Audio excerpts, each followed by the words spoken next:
Hello, I am Mandayam Srinivasan speaking to you from Boston, United States. Greetings. I'm sorry I can't be there with you for what appears to be an exciting two-day agenda, but I'm happy that Professor Manivannan invited me to share some of my research experiences and in development of haptic devices and so on with you, so that I'm hoping that it will motivate many of you to start making progress in this field. Thank you for listening. The title of my talk is Hurdles in the Quest for Haptic XR plus TO.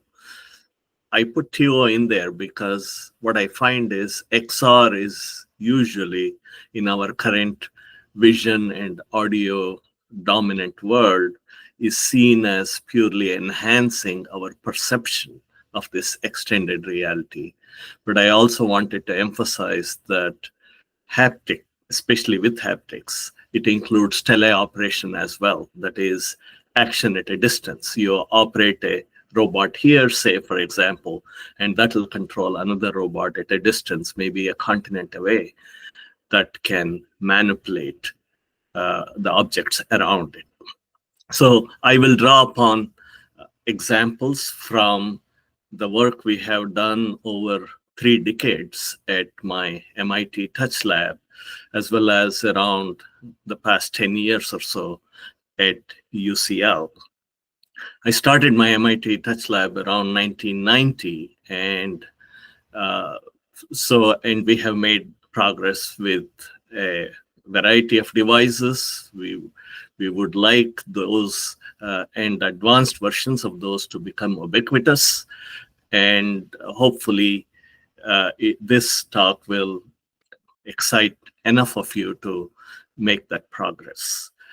After 1990, a few years later, Professor Manivannan came to my lab as a postdoctoral fellow, and together we have had these haptic adventures for 3 decades, I guess, 2.5 decades or so. And I'm very glad that he is continuing this pioneering work.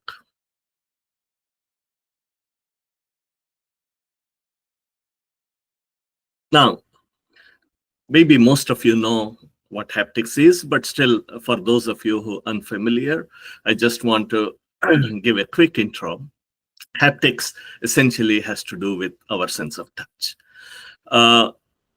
From 1900 to say 1990 or so, the term was restricted mostly to psychological study of active touch by humans. Active touch is where you, let's say, reach out and touch something or manipulate or explore an object, as opposed to passive touch, where an object comes in contact with your skin. Now, around 1990, we broadened the term haptics to include machines and virtual environments. Basically, you got PCs, and robots became smaller, actuators became smaller, and universities could afford them. So we had this opportunity to build things that were not possible before. So our working definition of haptics is it pertains to information acquisition and object manipulation through touch. Information acquisition is what is normally exploration through touch, which is you take an object, you find out its shape, softness, texture, and so on. That means you are getting information about the object. Now, object manipulation, of course, is to move the object or change its shape, say perhaps making a clay pot or doing surgery using touch. So this can be, modern haptics can be by humans or machines or a combination. It can be in real, virtual, or teleoperated environments. By real, I mean, I don't mean the Indian philosophy of Maya and so on, the sensory world that we experience today. And within that, we are trying to create another Maya, which is virtual reality. and as well as this applies to teleoperated environments as well.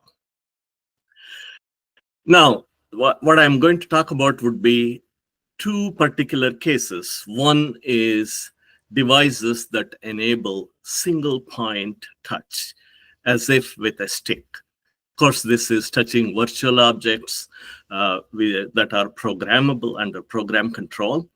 And I'll particularly describe this device, the Phantom, which was built at MIT in the 1990s and which revolutionized the field. I'll also talk a little bit on another kind of touch, which is the spatiotemporal contact. It is more like what we are used to when we explore with a fingertip, where spatial distribution of forces. So it is not like feeling with a stick, but it is direct contact on the skin. And those displays, they are called tactile displays. So as I said before, so we have contributed to most of these areas over time. Haptics for virtual, we used to call purely virtual reality. Now it has become VR, AR, MR, and even XR. And then haptics for teleoperation, which is operation at a distance. It can be just across the room, or it can be across a continent. Now I'll finish with what I think are frameworks for innovation, which is 5 levels of interaction that you can think of, from reality to extended reality. Now, early haptic devices, the main problem with haptics is that you want to apply forces onto the skin under program control. And for that, you need actuators, and you need something like a robotic device, which is able to alter the force, say direction, force vector direction, or distribution over time. First, we built something, linear grasper, which is like just a one-dimensional virtual reality. You can squeeze these two plates, and you can change the stiffness or damping or inertia between the two. You can make it heavier or lighter and so on. Then we built a 2-dimensional version of this device, and then and several other devices which kind of could do torque and so on. But then in 1990, around 1993, in collaboration, in a collaborative project with Ken Salisbury's lab, and particularly Thomas Massey, who designed this device, the Phantom, came along. It really revolutionized what we could do. And it is essentially a desktop robot, and with a stick attached to it, a stylus, and it could move in 6 degrees of freedom. That means it can move in 3-dimensional space, and you can change the orientation. And of course, we built graphical interfaces where you could, that stick is represented by this stylus here, and you could program different objects. You could, as if with the tip of the stick, you could feel this donut, or you could feel the banana or its softness. We could feel the texture of this. So all of this could be under program control. Now, it was very successful, and the reasons why that was successful is the mechanical transparency. That means the device itself, this robot, was a different kind of robot. It was very light. And so the mass of the device and the inertia of the device was so low, and the friction was so low, that it did not interfere in feeling the forces that the object would exert on the stylus, the virtual objects. And so it had good trade-offs in terms of range, resolution, and bandwidth, and it had a good match with human abilities, which is, again, a consideration. You need to know what the human abilities are, and then you need to design the device to match it so that it can provide good illusion in interaction with virtual reality. And also because a company was started by Thomas Massey and colleagues, for researchers, it became an affordable product with tech support. And you didn't have to start from designing a robot. to do research in this field. It helped launch the field of computer haptics, what we call computer haptics, which is analogous to computer graphics, which is how to program objects that are either realistic or unrealistic as you want, so that you can explore and manipulate them. And this is what you would call a generic haptic interface. It is adaptable to a variety of chosen applications.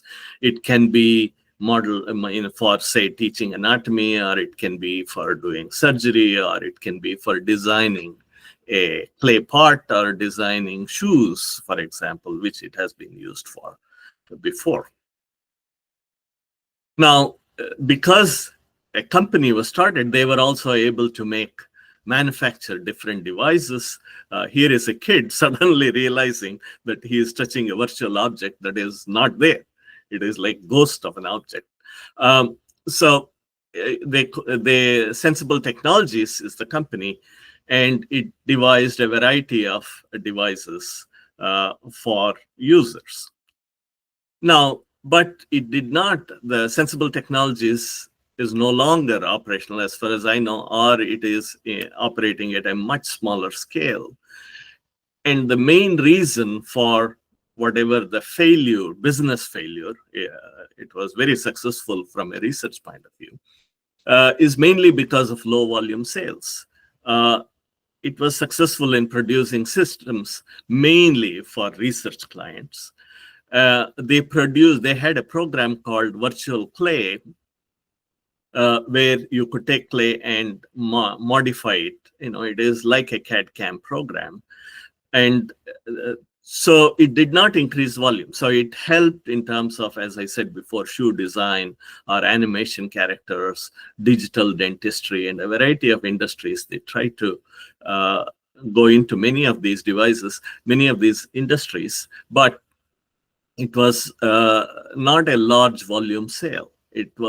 And for video games, it was a little too fragile. It was cable-driven motors with cable drives, and so that is a little too fragile, I think, for video games, where it has to be stable over thousands of cycles of operation. Now, it was also the fact that it was generic haptic device was both its strength as well as its weakness. It couldn't be easily customized to specific applications, and it was at least about $10,000, maybe even $5,000, the cheaper ones, but it was still quite expensive compared to, say, video game interfaces, which were only like a few $100s. So now the question is, would better specs and adding a tactile display, would it have helped? Now, our touch is exquisite. You can, so here is a demonstration of it.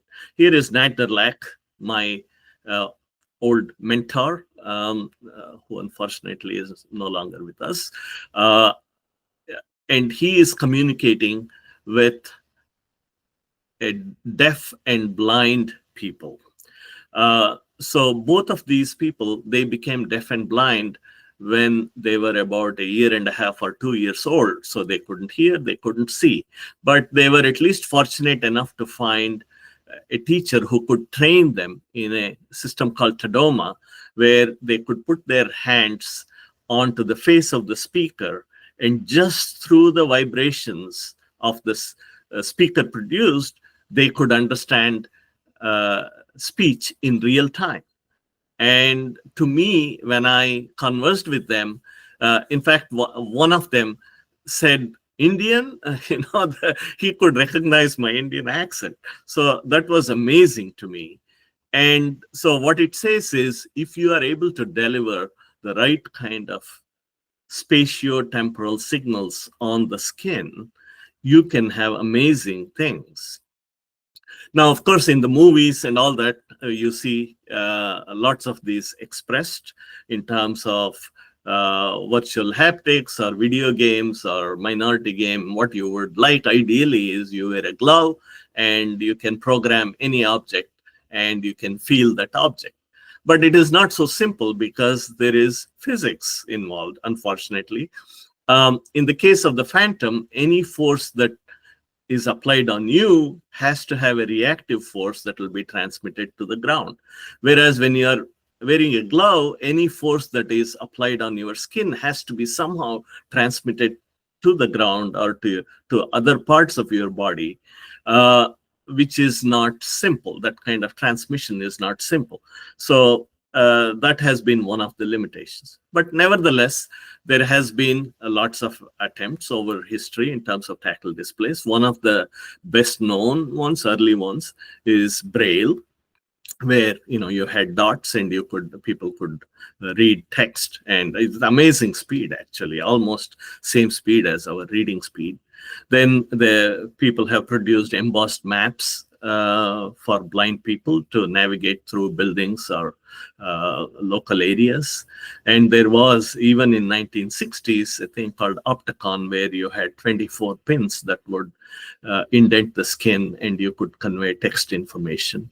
And in our own lab, we built a 30-pin array vibrotactile display in collaboration with Professor Kyung and Professor Kwan at KAIST. Now, these were all able to produce some results, but still it needs to match the human resolution. In the human fingertip, for example, 2 points that are separated more than a millimeter away can be felt as 2 points. So if you want to have a smooth surface, these pins have to be spaced much less than a millimeter or so. Now, as I was saying, the human sense of touch is very sensitive in terms of there are a variety of receptors in the skin, and each have a certain range, bandwidth, and so on. And you need these devices to match it. And so far, our main limitation has been actuators, which are, say, motors, which are able to match the human abilities and limitations. So I would say at the present time, our tactile display status is similar to television maybe 150 years ago, where you could have an object and you had an array of sensors, and that could display an array here. And so there was also another variety of television models that were done in the 1880s. So in terms of tactile displays, basic science is reasonably well understood as to in terms of what the specifications for the devices should be. The tactile sensors, which can sense in spatial resolution, is much better. In fact, GelSight, which we worked on at MIT with Professor Adelson, can sense touch even better than humans. So that is somewhat under control. Processing also, processors, real-time processing, that's not a major stumbling block anymore because we have very fast processors. These are computer processing that I'm talking about, digital processing. And structure and transmission, this continues to be a problem, but the most important problem is we need better actuators. We need higher range, higher resolution, bandwidth in terms of frequency bandwidth, in a smaller size, low power consumption. All of these are issues at this time. I will quickly go through some of the exciting applications that are possible, some of it even today, and some of it hopefully in the future, near future. For example, this is an anatomy trainer that we developed where you can touch and feel various organs that are virtual.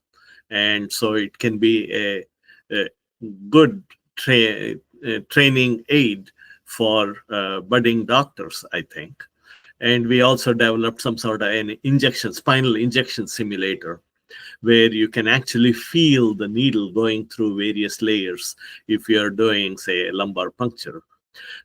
We also developed a minimal invasive surgical simulator where you can actually feel the forces exerted by the surgical tools on the organs. I'll quickly go through because I'm running out of time.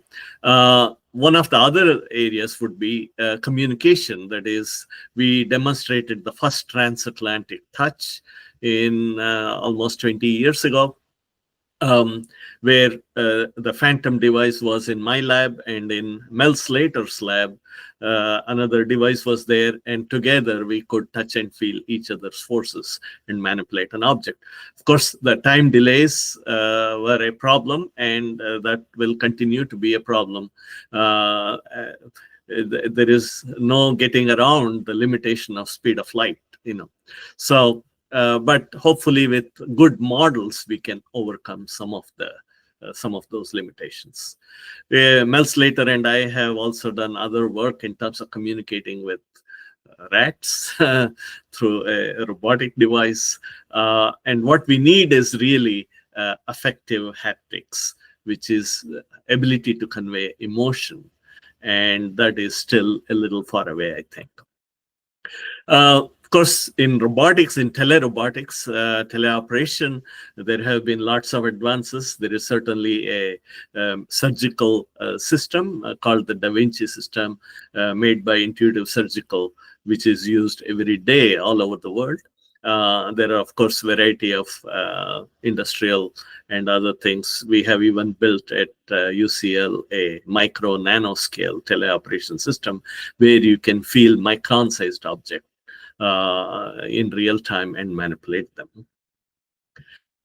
And then you have embedded haptics, where you can have various sensors. So for example, this is a robot which has a tactile sensor array, gel site, that I mentioned with you, that was in collaboration with Professor Adelson at MIT, where you can manipulate an egg and you can have a very gentle touch or a harsh touch as you need it. And in fact, the ability of gel site can be much higher than even human resolution. You can feel the fine aspects of a leaf or even bubbles and so on. Then there is the entertainment, affective haptics, where we developed a game even in 1990s where you had to move this donut along this wire, and we had two people on different sides who needed to collaborate in order to do it. In other labs, of course, there has been huggable robots, and even at IIT Madras in Professor Manivandan's lab, a virtual musical instrument was developed. And so there is a lot of scope in those areas. There is certainly industrial design fabrication. As I said, the phantom device had a virtual clay, and here is in UCL lab where they have even kind of are able to build a building with just drones, three-dimensional. So you could do that.